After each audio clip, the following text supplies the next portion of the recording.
Hello students, आज का हमारा टॉपिक है आयनाइजेशन एनर्जी। तो हम पढ़ेंगे आयनाइजेशन एनर्जी के बारे में। सबसे पहले समझ लेते हैं इसकी डेफिनेशन क्या होती है। देखिए, the energy required to remove one electron from outer shell या आउटर मोस्ट शेल भी कह सकते हैं, outermost shell of a gaseous atom. तो कोई भी एटम अगर गैसियस स्टेट में है तो उसकी लास्ट ऑर्बिट से एक इलेक्ट्रॉन को रिमूव करने के लिए जितनी एनर्जी हमें सप्लाई करनी पड़ेगी उस एनर्जी को कहते हैं आयनाइजेशन एनर्जी। सिंबल क्या होता है, इसको कैसे रिप्रेजेंट करते हैं, डेल्टा आई एच। ठीक है, तो ये क्या होता है, एंथैल्पी। कौन सा, आयनाइजेशन एंथैल्पी, इसलिए हमें आई लगाना होता है। तो आयनाइजेशन एंथैल्पी। दूसरा इंपॉर्टेंट चीज यहाँ पे सबसे पहले ये समझ लीजिए, क्योंकि हम एनर्जी को सप्लाई कर रहे हैं तो हमेशा पॉजिटिव होती है।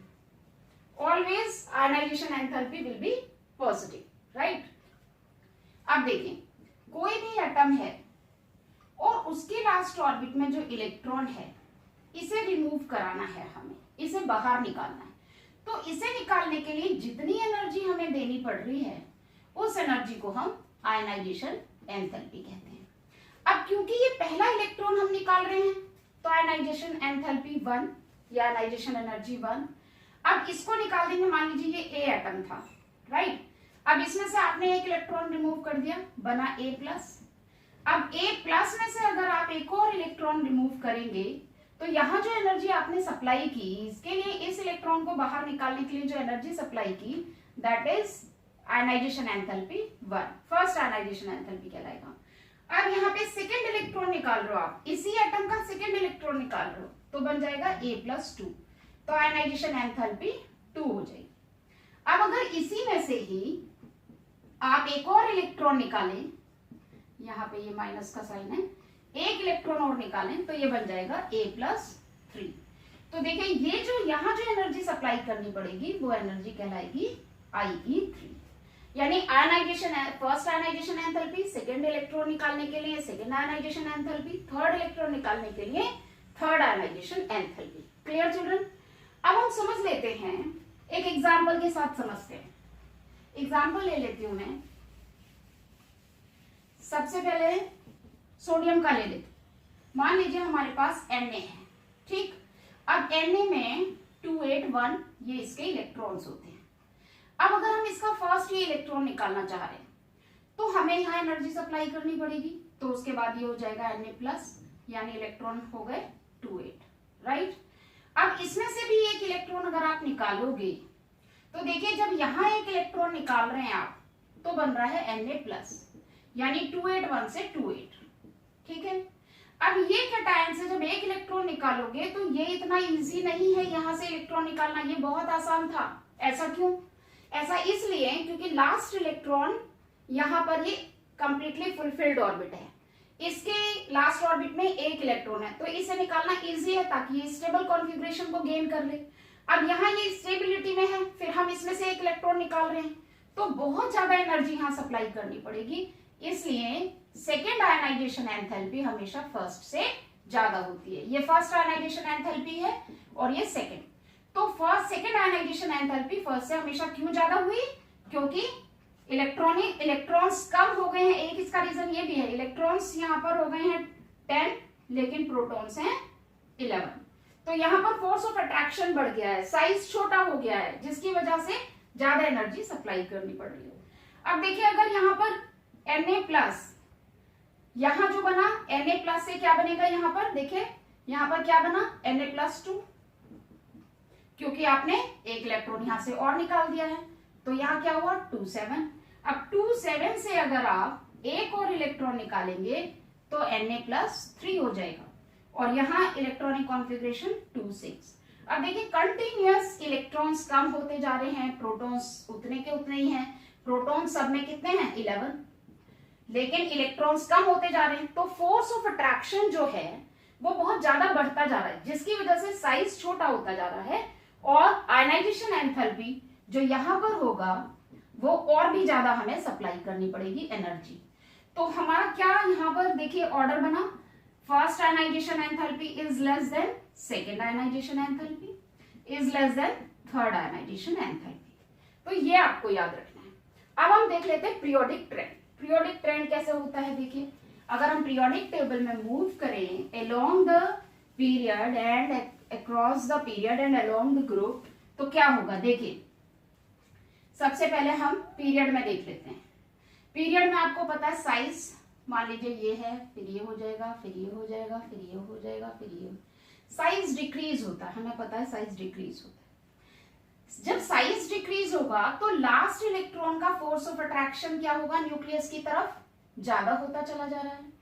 जब ये फोर्स ऑफ अट्रैक्शन बढ़ता जाएगा तो इलेक्ट्रॉन को निकालना उतना ही मुश्किल होता चला जाएगा, यानी कि हमें ज्यादा एनर्जी सप्लाई करनी पड़ेगी। तो आयनाइजेशन एंथैल्पी की जो वैल्यू है, अगर हम पीरियड में मूव करें, फ्रॉम लेफ्ट टू राइट अगर हम मूव कर रहे हैं पीरियड में, तो आयनाइजेशन एंथैल्पी क्या हो जाएगा, इंक्रीज हो जाएगा। क्यों, क्योंकि साइज डिक्रीज हो रहा है। तो हम क्या कह सकते हैं, साइज जो है एटॉमिक साइज के, आयनाइजेशन एंथैल्पी कैसा होगा, इनवर्सली प्रोपोर्शनल होगा, राइट। अगर हम ग्रुप की बात करें तो ग्रुप में आपको पता है साइज और बड़ा होता चला जाता है, और बड़ा होगा, और बड़ा होगा, और बड़ा होगा। तो लास्ट इलेक्ट्रॉन का फोर्स ऑफ अट्रैक्शन कैसा होता चला जाएगा, क्योंकि डिस्टेंस बढ़ रही है, लास्ट इलेक्ट्रॉन न्यूक्लियस से और दूर होता जा रहा है, तो फोर्स ऑफ अट्रैक्शन कैसा हो रहा है, फोर्स ऑफ अट्रैक्शन डिक्रीज हो रहा है। फोर्स ऑफ अट्रैक्शन जब डिक्रीज होगा तो इलेक्ट्रॉन को रिमूव करना इजी हो जाएगा, यानी लेस अमाउंट ऑफ एनर्जी अगर आप देंगे तो भी इलेक्ट्रॉन रिलीज हो जाएगा। तो इसलिए इस तरफ जाने पर आयनाइजेशन एंथैल्पी क्या होनी चाहिए, डिक्रीज। तो आपको पता होना चाहिए in a group as the size goes on increasing, that's why ionization energy will get decrease from top to bottom. And when we move in a period from left to right, due to decrease the size, ionization enthalpy goes on increasing. Clear? चलिए अब मैं बताती हूँ आपको कि ionization enthalpy पे किस किस चीज का क्या इफेक्ट पड़ता है, वो कौन से फैक्टर्स हैं। जैसे कि पहला फैक्टर अगर हम साइज की बात करें तो साइज मैंने अभी आपको बताया था आयनाइजेशन एंथैल्पी के इनवर्सली प्रोपोर्शनल होता है, ठीक है। मतलब साइज बढ़ेगा तो आयनाइजेशन एंथैल्पी घटेगा, साइज घटेगा तो आयनाइजेशन एंथैल्पी बढ़ेगा। दूसरी चीज न्यूक्लियर चार्ज, न्यूक्लियर चार्ज अगर बढ़ेगा तो आयनाइजेशन एंथैल्पी भी बढ़ेगा, ये डायरेक्टली प्रोपोर्शनल होगा। जब आप जेईई मेंस या नीट का एग्जाम देंगे तो वहां पे ये फैक्टर्स लगाने पड़ेंगे आपको। तीसरी चीज तो देखिए न्यूक्लियर चार्ज बढ़ने पर आयनाइजेशन एंथैल्पी बढ़ता है। शील्डिंग इफेक्ट, शील्डिंग इफेक्ट क्या होता है, शील्डिंग इफेक्ट देखिए बता देती हूँ। यहाँ पर मान लीजिए कि ये एटम है और यहाँ पर इलेक्ट्रॉन्स हैं बीच में, यहाँ इलेक्ट्रॉन्स हैं दो और ये बाहर का इलेक्ट्रॉन है। तो देखिए अब इस इलेक्ट्रॉन को जब हमें निकालना है तो ये इलेक्ट्रॉन न्यूक्लियस के ज्यादा पास में है, तो यहाँ पर फोर्स ऑफ अट्रैक्शन बहुत ज्यादा है। अब इस इलेक्ट्रॉन पे न्यूक्लियस का फोर्स ऑफ अट्रैक्शन उतना नहीं लग पाता है क्योंकि ये बीच में आ गए इलेक्ट्रॉन्स, तो ये इसको प्रोटेक्ट कर लेते हैं, इसको शील्ड कर लेते हैं, तो उतना फोर्स ऑफ अट्रैक्शन नहीं लग पाता जितना लगना चाहिए।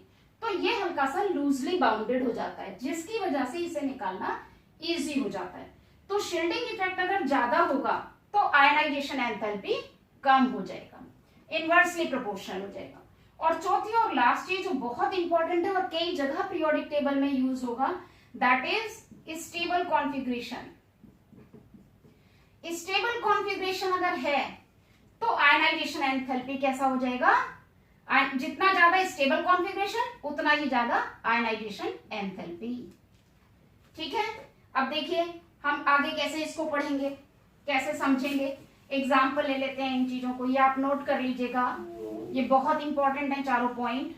मान लीजिए कि बेरिलियम और बोरोन है हमारे पास, बेरिलियम 4 बोरोन 5, देखिए 1s2 2s2 1s2 2s2 और 2p1। अब आपसे पूछा जा रहा है कि इनमें से दोनों में से किसका आयनाइजेशन एंथैल्पी ज्यादा होगा और क्यों। तो अब देखिए इसका लास्ट ऑर्बिट का देखना है और इसका भी लास्ट ऑर्बिट का देखना है हमें। तो इसका लास्ट ऑर्बिट में क्या हो गया, ये हुआ और इसका ये हुआ। अब ये देखिए ये स्टेबल इलेक्ट्रॉनिक कॉन्फ़िगरेशन है और क्या ये भी स्टेबल है, नहीं, इसका ये निकालना इजी है, जबकि यहां से एक इलेक्ट्रॉन रिमूव करना मुश्किल है क्योंकि स्टेबल इलेक्ट्रॉनिक कॉन्फ़िगरेशन। तो क्या होगा, हमने सिर्फ एक ही चीज देख ली यहाँ पर, स्टेबल इलेक्ट्रॉनिक कॉन्फ़िगरेशन, तो बेरिलियम का इलेक्ट्रॉन जो आयनाइजेशन एंथैल्पी होगा वो ज्यादा होगा एज कंपेयर टू बोरोन। ये एक्सेप्शनल केस है, जबकि होना बोरोन का चाहिए था एज पर ट्रेंड्स, जो जिस तरीके से पीरियोडिक टेबल में अभी हमने पढ़ा, तो बोरोन इधर आता है, बोरोन का ज्यादा होना चाहिए था, लेकिन बेरिलियम का ज्यादा होता है। समझ गए। एक और एग्जांपल यहाँ पर मैं आपको बता देती हूँ इसी तरीके से, ये एक्सेप्शनल केसेस हैं। मान लीजिए कि नाइट्रोजन है और ऑक्सीजन है। अब देखिए कार्बन, नाइट्रोजन, ऑक्सीजन, तो हम इस तरफ मूव करेंगे तो इसका आयनाइजेशन एंथैल्पी ज्यादा होना चाहिए, लेकिन 6, 7, 8, अब देखिए 2, 4, 2, 5 और 2, 6। अब यहां पर क्या हुआ, 1s2, 1s2, 2s2 और 2p2, 1s2, 2s2 और 2p3, 1s2, 2s2 और 2p कितना हो जाएगा, 4। अब देखिए ये स्टेबल इलेक्ट्रॉनिक कॉन्फ़िगरेशन है, क्यों, एग्जैक्टली हाफ फील्ड है। अब यहां देख लीजिए आप, यहां पे अगर 4 इलेक्ट्रॉन है तो 1, 2, 3, 4 ये पोजीशन बनेगी, यहां पर 2 है तो ये पोजीशन बनेगी। बताइए किसका होगा ज्यादा, आपको देखकर ही समझ आ रहा होगा किसका ज्यादा होगा, इसका ज्यादा होगा। क्यों, तो इसका ज्यादा होना चाहिए था, लेकिन किसका ज्यादा है, नाइट्रोजन का, तो ये पोजीशन बनेगी। क्यों, क्योंकि यहाँ पर स्टेबल इलेक्ट्रॉनिक कॉन्फ़िगरेशन है, यहां से इलेक्ट्रॉन को रिमूव करने के लिए हमें ज्यादा एनर्जी सप्लाई करनी पड़ेगी। क्लियर बात हुई। तो इस तरह से हम देखते हैं। अब मान लीजिए कि आपसे क्वेश्चन पूछा जाए, आपके पास नाइट्रोजन है, ऑक्सीजन है, O+ है, बताइए आयनाइजेशन एंथैल्पी किसका हाईएस्ट होगा, मैक्सिमम, फर्स्ट आयनाइजेशन एंथैल्पी। तो अभी आपको पता है इसका ज्यादा होता है, क्यों, क्योंकि 2, 5 और 2, 6, ठीक। इसका क्या हो जाएगा, इसका 8 होता है, ठीक है। अभी एक इलेक्ट्रॉन दे चुका है तो 2, 7 हो गया, तो 2, 5 ही बचा इसका भी, O+ का।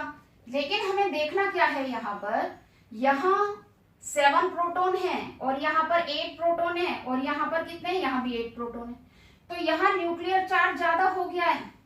न्यूक्लियर चार्ज ज्यादा तो आयनाइजेशन एंथैल्पी भी ज्यादा, तो इट मीन्स यहाँ पर सबसे ज्यादा किसका हो जाएगा, O+ का हो जाएगा।